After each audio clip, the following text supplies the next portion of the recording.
Le DAF Fresh Morning, c'est 104.5 tonnes de bonne humeur.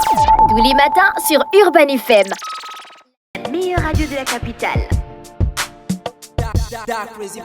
Vous êtes sur les 104.5 Urban FM, la station urbaine, et vous écoutez le DAF Fresh Morning, le réveil matinal, le plus haut de la capitale.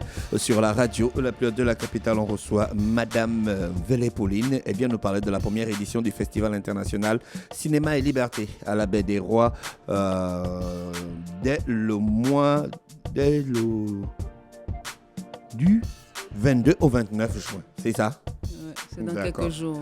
Merci d'avoir accepté notre invitation. Bonjour Madame Vélé. Bonjour, c'est moi qui vous remercie de me donner la parole. Alors, vous organisez le Festival international du cinéma et des libertés. Le Festival international du cinéma et des libertés. Oui, Festival international du cinéma et liberté, parce que les thématiques qui tournent autour de... Enfin, la ligne éditoriale du festival, c'est projeter des films sur les droits humains, la liberté de la presse, la bonne gouvernance, la démocratie. En tout cas, c'est sur ces thématiques-là que le festival projette des films, en fait. Qu'est-ce qui justifie cette organisation? C'est dans un but d'éduquer, d'informer les gens sur les libertés et droits? Justement, nous sommes convaincus que le cinéma est un puissant outil de sensibilisation, d'éducation et de changement de comportement. Donc nous voulons, à travers ce festival-là, contribuer à éduquer la population gabonaise sur nos thématiques, la ligne éditoriale de notre festival. Vous êtes un acteur de la communication? Je suis réalisatrice. J'ai réalisé plusieurs documentaires sur des thématiques sociales et pendant 2 ans, en fait, j'ai créé une association avec des amis et pendant 2 ans, on a fait le tour des écoles pour diffuser des films. Donc ce festival a un peu, comment dire, c'est un peu un aboutissement de tout ce qu'on a fait, enfin particulièrement moi-même, de ma filmographie, de mon engagement. Donc ce festival est l'aboutissement de cet engagement. Pourquoi vous vous êtes engagé dans le domaine de la protection des libertés? Mais parce que j'estime que tout être humain a une mission et qu'on n'est pas là par hasard. Et puis je me dis, en tant que cinéaste, je ne peux pas rester... Quand vous regardez ma filmographie, j'ai décidé de ne pas rester sourd, muette et aveugle par rapport à certaines situations que je constate dans ma société. Donc, je donne la parole à ces personnes-là pour que les situations que ces personnes vivent soient connues et qu'ils puissent avoir un autre regard sur ces situations. Vous avez mis en place une plateforme de témoignage à 4 femmes victimes de viol et d'abus sexuels. Est-ce qu'il y a d'autres qui ont suivi le chemin en vous racontant leur histoire? Oui, j'ai reçu beaucoup de témoignages quand je devais réaliser ce film. Mais la Mivova Yato, oui, c'est un documentaire qui a été réalisé en 2023 sur les violences basées sur le genre, avec une association Ebando, Nature plus Culture égale Futur. J'ai reçu beaucoup de témoignages, mais au moment de tourner, beaucoup se sont rébiffés. Et il y a des gens, c'est ça vous embête, cette situation-là. Des gens donnent leur approbation et puis au moment du tournage, ils enlèvent le corps, comme on dit. Oui, mais je comprends parfaitement, c'est pas facile. Parfois, quand on vit une situation, parler de cette situation avec 2 personnes, ça va. Mais quand on doit le dire, parce que le dire devant une caméra, c'est le dire devant le monde entier. Quand on doit le dire devant le monde entier, après, les gens se rebiffent. Et moi, je félicite vraiment dans tous mes films, toutes ces personnes qui ont eu le courage de témoigner à visage découvert. Je leur tire mon chapeau parce que je ne sais pas. Est-ce que moi-même personnellement, si j'avais vécu certaines situations, est-ce que j'oserais en parler? Donc, c'est pas évident, mais c'est aussi le rôle du cinéaste. Le rôle du cinéaste, c'est de mettre en confiance ses interlocuteurs. Et je peux dire que j'ai un peu cette grâce-là, en fait. Les gens me font confiance pour me confier des situations vraiment intimes. C'est quoi votre technique pour capter la confiance des gens? Je ne sais pas si je dois dire une technique, mais je crois que c'est parce que j'aime les gens. J'aime les gens et j'ai beaucoup retenu... Vous aimez les gens, ça veut dire? J'aime... Tout le monde aime les gens. La Bible dit aimons-nous les uns les autres. Non, quand je dis j'aime les gens, c'est... je sais écouter les gens, je sais les regarder et je suis sensible à leur situation. Et je retiens une citation d'une citation d'un grand réalisateur de documentaire qui avait dit un jour que il faut filmer les gens qu'on aime. Quand on filme les gens qu'on aime, forcément, il sort quelque chose de positif. Accroche-toi. Non, je trouve ça intéressant. Accroche-toi. Ça parle de quoi, ce documentaire? Accroche-toi, c'est mon premier documentaire. Ouais, c'est mon premier documentaire. Il me tient beaucoup à cœur. Aujourd'hui, quand je le regarde avec beaucoup de recul, je me dis, il y a des choses, j'aurais pu faire mieux, mais... C'était pas en fonction de la technologie à l'époque. Non, ça n'a rien à voir. Les procédés de réalisation n'ont rien à voir avec la technologie. Je crois que souvent, c'est la grosse erreur que les gens font. Ils se disent, si j'ai la caméra la plus performante, je pourrais faire un bon film. C'est faux. Ça n'a rien à voir. Quelqu'un peut tourner un bon film avec son téléphone portable. Donc, c'est les procédés de réalisation. Je venais d'être formée sur le tas et j'avais encore les séquelles de ma formation de journaliste. Donc, je crois que il y a du cinéma, mais il y a beaucoup de reportages dans ce film.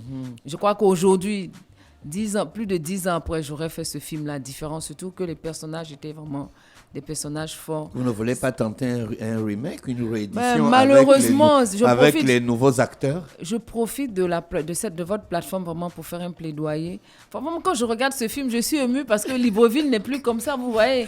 Rio, les PK5, tout ça, ça a changé. Non, je profite de votre plateforme pour faire... Vous voyez ces 3 dames qui passent, il y a 2 qui sont décédées. La plupart des personnages du film sont décédés. Donc, ça pose le problème de la prise en charge des personnes vivant avec le VIH au Gabon. Aujourd'hui, il faut qu'on en parle. La lutte contre le sida au Gabon a beaucoup régressé. Il n'y a pas de sensibilisation. La prise en charge est difficile. Et des chiffres que je sais, il semble que le VIH s'est beaucoup rajeuni. C'est vraiment la population des 18-30 ans qui est porteuse de la maladie. Et c'est très grave parce que c'est une maladie qui est toujours incurable. Il n'y a toujours pas de remède définitif. Donc, ce film-là, c'est bien qu'il soit là. C'est bien qu'il soit là. Et c'est aussi une occasion de rendre hommage à ces personnes-là qui ont accepté de témoigner à visage découvert. Aujourd'hui, certaines ne sont plus là, mais elles sont encore vivantes, on va dire, à cause de ce film. En 2014, vous avez fait sortir Sans famille. Je rappelle que c'est un documentaire qui a reçu le prix du meilleur documentaire au Festicap, c'est le Festival international du cinéma et de l'audiovisuel du Burundi. Comment vous avez établi le contact avec les anciens détenus ou certains détenus? En fait, dans la plupart de mes films, c'est ça. Quand j'ai un projet de film, la première chose que je commence à faire, c'est de me documenter sur le sujet. Donc, je lis beaucoup de livres, je regarde d'autres films et après, j'en parle autour de moi. J'en parle à quelques personnes de confiance. Je dis, tu sais, je suis sur un projet qui parle de ça. Est-ce que tu ne connaîtrais pas?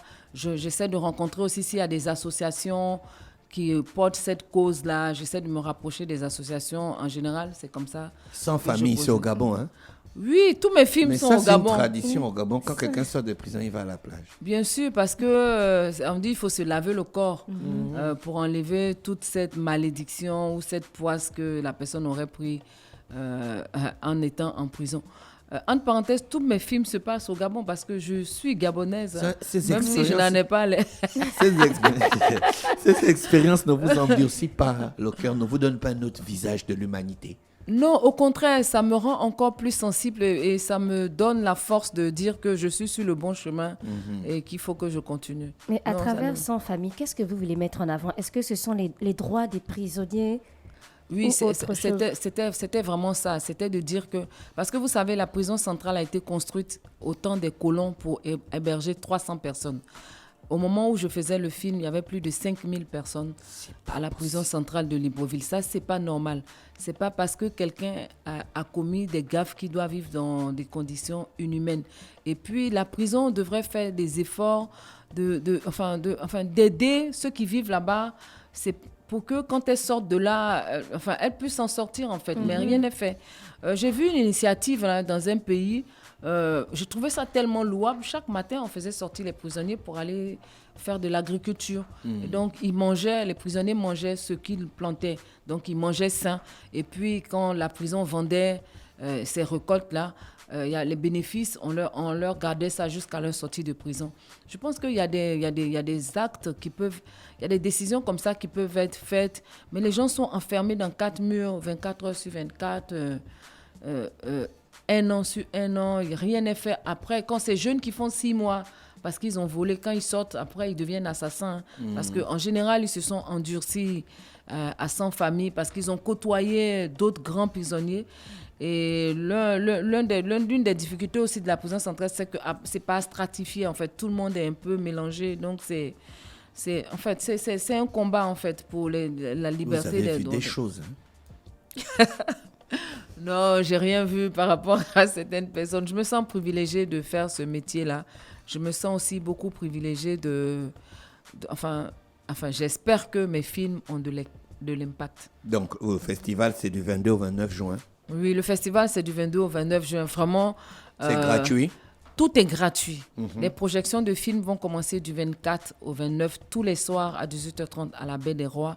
Et dans quelles conditions? Un grand écran? Oui, un grand écran en plein air. Parce que nous, notre ligne éditoriale, c'est qu'on veut que le cinéma aille à la rencontre du public. Et on pense que la Baie des Rois, c'est vraiment... On est content parce que la Baie des Rois nous a été donnée gratuitement aussi. On n'a pas eu à louer cet espace. En plus des projections de films, il y aura beaucoup de formations, il y aura des masterclass gratuites aussi sur l'écriture du scénario, le documentaire, sur les entrepreneurs culturels. Il y aura aussi une table ronde et puis un atelier. En tout cas, il y a beaucoup. Fallon va venir. Elle va venir. Oui, vraiment, vous êtes attendus. Hein. Tous les masterclass sont gratuits. Et on attend vraiment de grosses pointures du cinéma africain. Par exemple, le masterclass sur la série, c'est Madame Aminata Diallo-Glaise de la série Bienvenue à Kikideni qui passe actuellement sur Canal+. Elle avait fait la série Kadi Jolie et Super Flic. C'est elle qui viendra faire cette formation ici pendant 3 jours.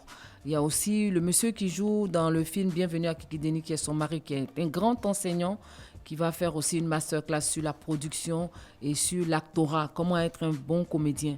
Tout ça, c'est gratuit. Monsieur Imunga Ivanga, qui n'est plus à présenter, qui est un grand réalisateur gabonais, va faire une masterclass sur l'écriture du scénario.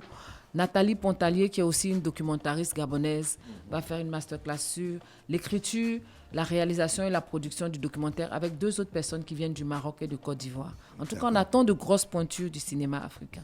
D'accord. Madame Vélé, merci d'avoir accepté notre invitation. Vraiment, c'est moi qui vous remercie et vraiment, j'aimerais remercier l'Institut français qui a accepté de nous accompagner sur ce projet. Il n'y a pas que l'Institut français, il y a plusieurs autres partenaires, mais c'est grâce à l'Institut français que je suis ici ce matin, donc c'est eux que je vais remercier, mais il y a plusieurs partenaires qui ont accepté de nous accompagner et nous nous sentons vraiment privilégiés pour une première édition d'un festival d'avoir eu des partenaires qui ont accepté de nous suivre.